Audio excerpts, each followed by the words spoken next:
आम का मुरब्बा ले लो, स्वाद चटपटा आम का मुरब्बा ले लो, खट्टा मीठा मुरब्बा ले लो, एक बार खाओगे तो रोज आओगी।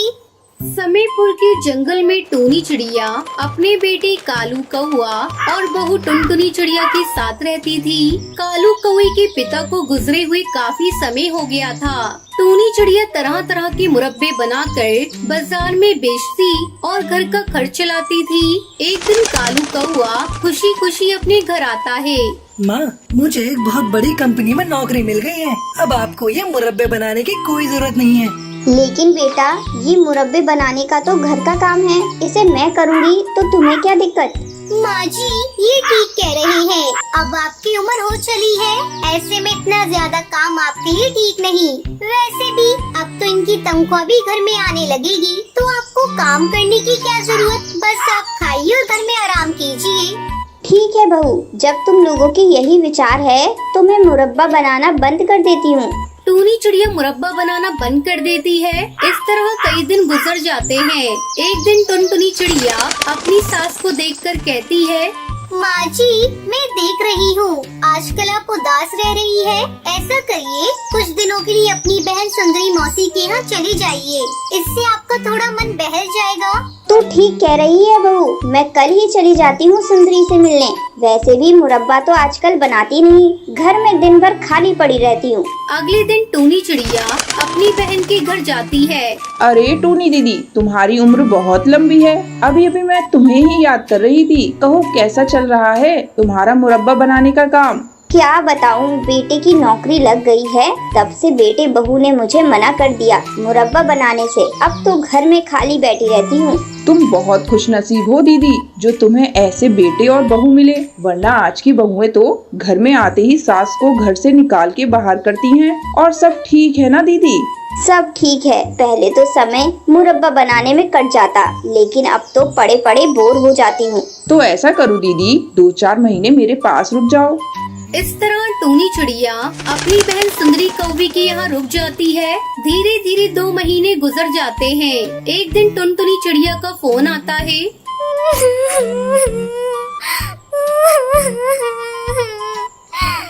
माँ जी, गजब हो गया, जल्दी घर वापस आइए। क्या हुआ बहू, तू इस तरह रो क्यों रही है? जल्दी बता, क्या हुआ? मेरा जी घबरा रहा है। माँ जी, इनके ऑफिस में बहुत बड़ा घोटाला हुआ है, उसमें इनका भी नाम है। इनकी नौकरी छूट गई। माँ जी, ये बहुत ही घबराए हुए हैं। आप कैसे भी करके जल्दी घर आइए। बहू, तू चिंता मत कर, तू कालू को संभाल, मैं वापस घर आ रही हूँ। अगले दिन टूनी वापस अपने घर लौट आती है। अपने बेटे को दुखी देखकर टूनी चिड़िया उससे कहती है, बेटा, तू बिल्कुल भी चिंता मत कर। अगर तूने घोटाला नहीं किया है तो तेरी नौकरी जल्दी लग जाएगी। तब तक मैं फिर से मुरब्बा बनाने का काम शुरू कर देती हूँ, ऐसे घर का खर्च भी चलेगा। हाँ माँ जी, आप बिल्कुल सही कह रही है। मैं भी आपके साथ मुरब्बा बनाने के काम में आपका साथ दूंगी। कालू बेटा, ये ले पैसे, जा बाजार से जाकर कुछ आम खरीद कर ले आ, मैं उसका मुरब्बा बनाती हूँ। कालू कौवा बाजार से आम खरीद कर घर लाता है। टुनटुनी चिड़िया टूनी के साथ मिलकर आम का मुरब्बा बनाती है। टुनटुनी बहू, तुझे पता है, पहले आम को काटकर धूप लगाते हैं, फिर उसमें मसाला और चाशनी मिलाते हैं। इससे मुरब्बा काफी दिनों तक टिका रहता है। दोनों सास बहू मिलकर ढेरों आम का मुरब्बा बनाती हैं, फिर उसे बेचने के लिए बाजार में ले जाती है। आम का मुरब्बा ले लो, स्वाद चटपटा आम का मुरब्बा ले लो, खट्टा मीठा मुरब्बा ले लो, एक बार खाओगे तो रोज आओगी। आम के मुरब्बे का नाम सुनते ही कई पक्षी उनकी दुकान पर आते हैं। इस तरह दोनों सास बहू मिलकर मुरब्बा बेचकर घर का खर्च चलाने लगती हैं और सभी खुशी खुशी रहने लगते हैं।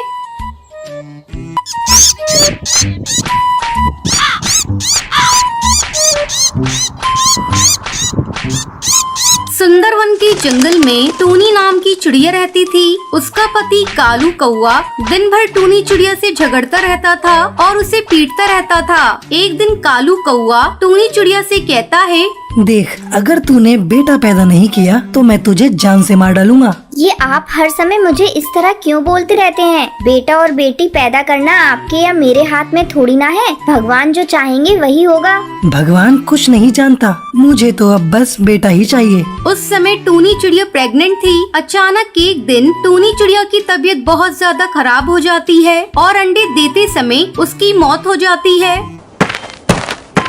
है भगवान, ये मेरी बहू के साथ क्या हो गया? मैंने अपने बेटे से मना किया था कि बहू को इतना मत सताया कर, लेकिन वो मेरी बात माने तब ना। अब मेरी छोटी सी बच्ची टुनटुनी चिड़िया को कौन देखेगा? अरे पिताजी, तुम रो क्यों रहे हो? ये तो बहुत अच्छा हुआ कि रास्ते का कांटा कट गया। मैं कल दूसरी शादी करूँगा। अरे बेटा, ये तू कैसी बातें कर रहा है? तू बिल्कुल पागल हो गया है क्या? अभी तेरी पत्नी की अर्थी भी नहीं उठी और तू दूसरी शादी के लिए बात कर रहा है? तुझे शर्म आनी चाहिए। अगले दिन ही कालू कौआ सुंदरी नाम की कौवी से दूसरी शादी कर लेता है। कुछ दिन तो सब कुछ ठीक ठाक चलता है, लेकिन एक दिन सुंदरी कौवी टुनटुनी चिड़िया से कहती है, अरे ओ टुनटुनी चिड़िया, जब से मैं इस घर में शादी करके आई हूँ तुझे देख रही हूँ, तू इस बॉल से कब से खेल रही है और घर का एक भी काम नहीं कर रही है। 15 दिन से मैं काम करके थक गई हूँ, लेकिन तू तो इस बॉल से दिन भर खेलती रहती है। मैं कह देती हूँ आज के बाद तू इस घर का सारा काम करेगी, मैं एक भी काम नहीं करूँगी। इतना सब कहकर सुंदरी कौवी टुनटुनी चिड़िया को पीटने लगती है। माँ मत मारो मुझे मत मारो माँ, तुम जैसा कहोगी मैं वैसा करूँगी। माँ मुझे मत मारो। आज से तुझे घर का सारा काम करना है। तुझे मेरे कपड़े धोने हैं, खाना भी पकाना है और बर्तन भी तुझे ही धोना है। ठीक है माँ, मैं सब कुछ करूँगी।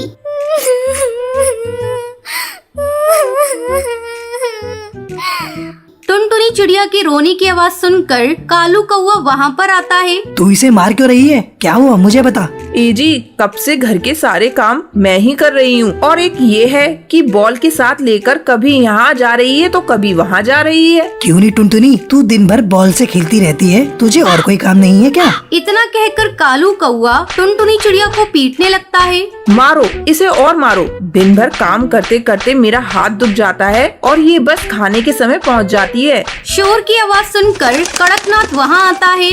अरे तुम दोनों इसे क्यों मार रहे हो? क्या किया इसने? मारे नहीं तो और क्या करें, दिन भर बस इधर उधर घूमती रहती है और घर का काम एक भी नहीं करती। सारा काम मुझे करना पड़ता है। पिताजी, तुम इन सब झमेले में मत पड़ो। आज से टुनटुनी चिड़िया घर का सारा काम करेगी। लेकिन बेटा, उसे पढ़ना लिखना भी तो है। जब घर का ही काम करेगी तो पढ़ेगी लिखेगी कब? चुप, बिल्कुल चुप पिताजी। अब से आप एक लफ्ज नहीं बोलेंगे। आज से इसकी पढ़ाई लिखाई सब बंद। ये घर के काम करेगी। अगर आपको इसका काम करना अच्छा नहीं लगता तो आप कोई दूसरा ठिकाना देख लीजिए। है भगवान, इस बिना माँ की बच्ची की रक्षा करना। एक दिन टुनटुनी चिड़िया को बहुत तेज बुखार आता है। वो बिना काम किए ही सो जाती है। जब सुंदरी कौवी टुनटुनी चिड़िया को लेटी हुई देखती है तभी उससे कहती है, अरे तू यहाँ सोई है और घर के सारे काम कौन करेगा? तेरी मरी हुई माँ आकर करेगी। मेरी माँ का नाम क्यों ले रही हो? आज मेरी तबीयत बहुत खराब है, इसलिए मैंने कोई काम नहीं किया। आज काम आप ही कर लीजिए। मेरे सामने बहाना मत बना, चल उठ और जाकर सारा काम कर। तभी कालू कौआ ऑफिस से घर आता है। देखिए जी, आपकी बेटी बहाना करके यहाँ सोई हुई है और कह रही है कि इसकी तबीयत खराब है। आज तो इसने खाना ही नहीं बनाया, आपको भूखे ही रहना पड़ेगा। तेरी इतनी मजाल टुनटुनी चिड़िया। कालू कौआ टुनटुनी चिड़िया को झाड़ू से पीटने लगता है। तभी कड़कनाथ सेठ वहाँ आता है और कालू कौवे को जोर से थप्पड़ मारकर उससे कहता है, अरे तुझे शर्म आनी चाहिए। अपनी पत्नी के साथ मिलकर तू अपनी ही बेटी को मार रहा है। ये तो देख उसकी कितनी तबीयत खराब है। अब हम एक दिन भी यहाँ नहीं रहेंगे। मैं टुनटुनी को लेकर इस नर्क से जा रहा हूँ। कड़कनाथ सेठ टुनटुनी चिड़िया को नदी पार वाले जंगल ले जाता है और वहीं पर एक घोंसला बनाकर दादा पोती उसमें खुशी खुशी रहने लगते हैं। आगरा के जंगल में टूनी चिड़िया अपनी माँ टुनटुनी चिड़िया के साथ रहती थी। पति की मौत के बाद टुनटुनी चिड़िया ने सोया चिकन बेचने का काम शुरू किया, जो शुद्ध शाकाहारी होता था। टुनटुनी बहन, आपके यहाँ के सोया चिकन का तो कोई जवाब ही नहीं और रेट भी तुम सही लगाती हो, इसलिए मैं हमेशा तुम्हारी दुकान से ही चिकन लेती हूँ।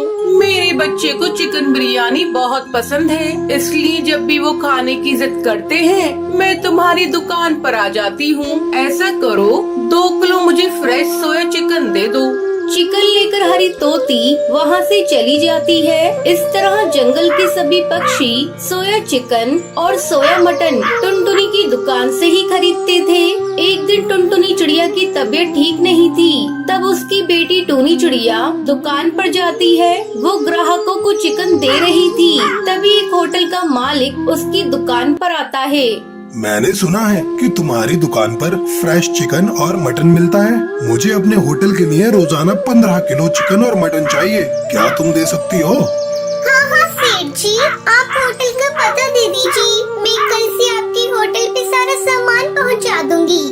तो ठीक है, ये एडवांस रख लो, बाकी के पैसे मैं महीने के अंत में दे दूंगा। शाम को टूनी अपनी दुकान बंद करके घर जाती है। माँ ये देखो, इतने सारे पैसे। आज दुकान पर मेरा पहला दिन था और आज ही मुझे एक बहुत बड़ा ऑर्डर मिला है। कल से ही मुझे एक होटल में 15 किलो सोया मटन और चिकन पहुंचाना है। ये तो बहुत अच्छी बात है बेटा, तू मेरे ही लक्की है। अगले दिन टूनी चिड़िया सुबह सुबह अपनी दुकान पर चली जाती है और 15 किलो चिकन और मटन लेकर होटल पहुंचती है। ठीक है, इसे वहाँ रख दो, कल फिर इसी समय पर आ जाना। इस तरह टूनी रोज होटल में सोया चिकन और मटन पहुंचाने लगी। जल्द ही 1 महीना गुजर जाता है। मालिक, आज पूरे 1 महीने हो गए। मेरे बकाया पैसे मुझे दे दीजिए और ये लीजिए, ये रहा आज का 15 किलो मटन और चिकन।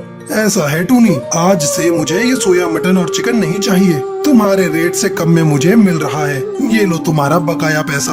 उदास मन से पैसे लेकर टूनी घर लौट आती है। अब मैं क्या करूं? इतने सारे चिकन और मटन का अगर इसे इसी तरह छोड़ दिया तो ये कल तक खराब हो जाएंगे। मुझे बहुत सारा घाटा हो जाएगा। अगर माँ को इस बात का पता चलेगा तो उनकी तबीयत फिर से खराब हो जाएगी। हे भगवान, अब तुम ही कोई रास्ता दिखाओ। टूनी चिड़िया यही सब बैठी बैठी अपने कमरे में सोच रही थी। तभी वहाँ उसकी माँ टुनटुनी आती है। क्या हुआ टूनी, आज तो इतनी उदास क्यों है? और यहाँ इतने बड़े थैले में क्या है? माँ, होटल की मालिक ने आज चिकन और मटन लेने से मना कर दिया। अब तुम ही बताओ, इतना सारा चिकन और मटन का मैं क्या करूँ? बेटा, तू इतनी चिंता क्यों करती है? बिजनेस में तो नफा नुकसान चलता ही रहता है। मैं ऐसा करती हूँ, इस चिकन और मटन से बिरयानी बना देती हूँ, तो उसे ले जाकर दुकान पर बेच देना। फिर टुनटुनी चिड़िया बिरयानी बनाने में लग जाती है। माँ, बिरयानी की तो खुशबू बहुत अच्छी आ रही है। थोड़ी बिरयानी मुझे खाने को दो। टूनी बिरयानी खाने लगती है। ये तो बहुत स्वादिष्ट है। आपके हाथों में तो जादू है, जादू। अरे पगली, अब मेरी तारीफ ही करती रहेगी या बिरयानी को ले जाकर दुकान पर जाकर बेचेगी? जल्दी लेकर जा, नहीं तो ठंडी हो जाएगी। टूनी चिड़िया सारी बिरयानी को लेकर अपनी दुकान पर चली जाती है। आओ आओ, सस्ती सोया बिरयानी खाओ, स्वादिष्ट बिरयानी खाओ। उसकी बात सुनकर कुछ पक्षी बिरयानी खाने आते हैं और बिरयानी खाकर तारीफ करते हैं। बिरयानी बेचकर टूनी चिड़िया को बहुत मुनाफा होता है। आगे से वो फैसला करती है कि अब वो सोया चिकन और सोया मटन की जगह वेज बिरयानी बेचा करेगी। उस दिन के बाद से दोनों माँ बेटी मिलकर बिरयानी बेचने लगती हैं और खूब सारे पैसे कमाती है। इस तरह वो खुशी खुशी अपनी जिंदगी बिताने लगती है।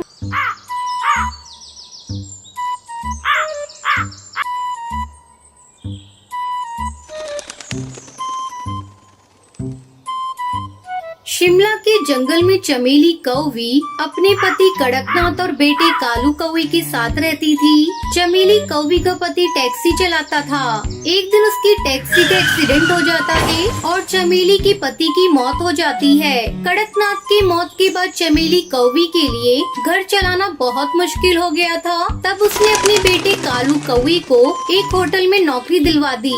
इस तरह कई साल गुजर गए। अब कालू कौवा बड़ा हो चुका था। एक दिन चमेली कौवी भोजन देती हुई कहती है, बेटा, मैं बूढ़ी हो चुकी हूँ। जिंदगी कब साथ छोड़ दे कुछ पता नहीं। मुझे रात दिन तेरी चिंता सताती रहती है। मेरे मरने के बाद तेरा क्या होगा? माँ, तुम ऐसी बातें क्यों कर रही हो? तुम्हें तो अभी बहुत जीना है। वो सब तो ठीक है बेटा, मैं सोच रही हूँ तेरी शादी कर दूँ। बहू घर में आ जाएगी तो मेरा भी बोझ कम हो जाएगा। अगर तू कहे तो मैं तेरे लिए कोई अच्छा रिश्ता देखना शुरू कर दूँ। माँ, तुमने मेरी शादी करने का मन बना ही लिया है, तुम्हें मना करने वाला कौन होता हूँ। जो तुम्हें ठीक लगे वो करो। अगले दिन चमेली कौवी हरी तोती के पास जाती है। क्या बात है चमेली भाभी, आज मेरे घर आना कैसे हुआ?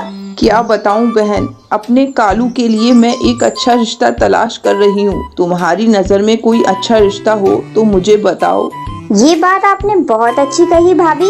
ये देखो, कल ही एक चिड़िया की फोटो आई है, टुनटुनी नाम है। इसके साथ तुम्हारे बेटे की जोड़ी बहुत अच्छी रहेगी। बस एक ही कमी है, तुम्हें दहेज में कुछ भी नहीं मिलेगा। हरी तोती, मुझे अपने बेटे का घर बसाना है, मुझे दहेज नहीं चाहिए। जल्द ही टुनटुनी चिड़िया और कालू कौवे की शादी हो जाती है। टुनटुनी चिड़िया खुशी खुशी अपने ससुराल आ जाती है और अपनी सास और पति की सेवा में सारा समय लगा देती है। बहू, थोड़ा अपने ऊपर भी ध्यान दिया कर। दिन भर मेरी और कालू की सेवा करती रहती है। मैं तुमसे बहुत खुश हूँ। इसी तरह समय गुजरने लगता है। टुनटुनी चिड़िया एक बच्ची की माँ बन जाती है। घर में खुशियों का माहौल था। अचानक एक दिन कालू की होटल का मालिक होटल को बंद कर देता है। अब क्या होगा माँ, घर का खर्च कैसे चलेगा? मैं अपनी इस नन्ही सी बच्ची का पालन पोषण कैसे करूँगा? आप इतना मत घबराइए जी, इतना घबराएंगे तो कैसे काम चलेगा। हिम्मत रखिए, जल्द ही आपको कोई नया काम मिल जाएगा। हाँ बेटा, बहू ठीक कह रही है, तू इतना मत घबरा, हम सब तेरे साथ हैं। अगले दिन से कालू कौवा नए काम की तलाश में इधर उधर भटकने लगा, लेकिन उसे कोई काम नहीं मिला। एक महीना गुजर जाता है। घर के सारे पैसे खत्म होने वाले थे। तभी एक दिन टुनटुनी चिड़िया कालू कौवे से कहती है, सुनो जी, अब से तुम्हें काम की तलाश में जाने की कोई जरूरत नहीं। हम अपना खुद का ढाबा खोलेंगे। तू पागल हो गई है क्या बहू? तुझे पता भी है ढाबा खोलने के लिए हमें एक दुकान किराए पर लेना होगा और अपने पास इतना पैसा भी नहीं है। अरे माँ जी, ढाबा खोलने के लिए दुकान की कोई जरूरत नहीं। ससुर जी की टैक्सी है ना, बहुत दिनों से गोदाम में पड़ी है। कालू जी आप जाइए और जाकर उसकी मरम्मत करवा कर ले आइए। हम लोग टैक्सी में ढाबा खोलेंगे और जंगल में घूम घूम कर अपना बनाया हुआ भोजन सस्ते दाम पर जंगल की पक्षियों को खिलाएंगे। अब कालू कौवे के टैक्सी ढाबे को देखकर कुछ पक्षी उसके ढाबे पर आते हैं। टुनटुनी चिड़िया कालू कौवा मिलकर बड़े प्यार से अपने टैक्सी ढाबा का बना हुआ भोजन उन पक्षियों को खिलाते हैं। इस तरह टुनटुनी चिड़िया और कालू कौवा मिलकर अपना ढाबा चलाने लगे और खुशी खुशी अपने परिवार के साथ रहने लगे।